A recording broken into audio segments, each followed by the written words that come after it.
आज नवीन निवास आम जो जाइलु से नवीन बाबू उपस्थित रे नवीन बाबू गोटे मीडिया को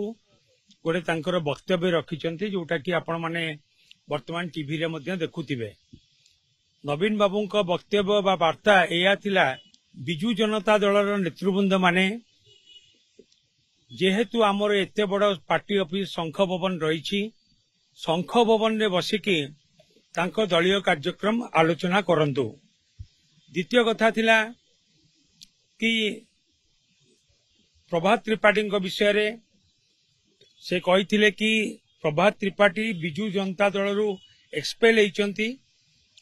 जहाँ को ऊपर चिटफंड रो एलिगेशन थिला एवं से आम दल रे नाहंती। तृतीय कथा होची श्री भी के कार्तिकेन पांड्यान श्री कार्तिकेन पांड्यान जे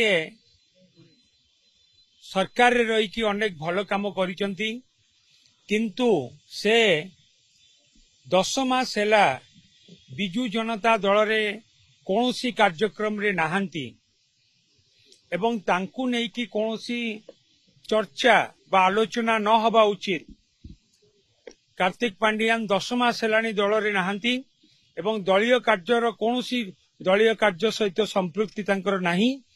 तेणुक तांकु नहीं कि कौनसी प्रकार आ चर्चा न हवा उचित। ये थिला हमर प्रिय नेता पूर्वतन मुख्यमंत्री बिजू जनता दल राज्य सभापति श्री नवीन पट्टनायक आज तांकर वार्ता एवं मु भावुची कि ए वार्ता निश्चित भाव में सारा ओडिशार बिजू जनता दलर प्रत्येक कर्मी पाखरे पहुंचबो एवं बिजू जनता दल को आगामी दिन में आमे आहुरी मजबूत करी गढ़ी तोलिबा पई समस्ते आमे एकाठी मिसिकी काम करिबा। ओडिशार लोकंक पई जो आवश्यकता रही ओडिशा लोकंकर जो समस्या रही आज बीजेपी सरकार रे आईन श्रृंखला परिस्थिति हो बा जो विकासमूलक काम हो बा रंग परिवर्तन रो कथा हो बा जो टंका व्यवस्था करी जाइतिले नवीन बाबू ताकू केवल खर्च करिवार व्यवस्था हो बा 10 मास भितर जेपरी भाव में आज बीजेपी सरकार ऋण करिछि एवं जो आईन श्रृंखला परिस्थिति जेपरी भाव में विपर्यस्त होइछि एवं ता सहित जो परि भाव में दर दाम वृद्धि होइछि ए सब कथा को लेकिन आमे समस्ते लोकंक पाखक जिबा लोकंक पई लड़ाई करिबा एवं बिजू जनता दल सबु बेले ओडिशार स्वार्थ पई लड़ाई करि आछि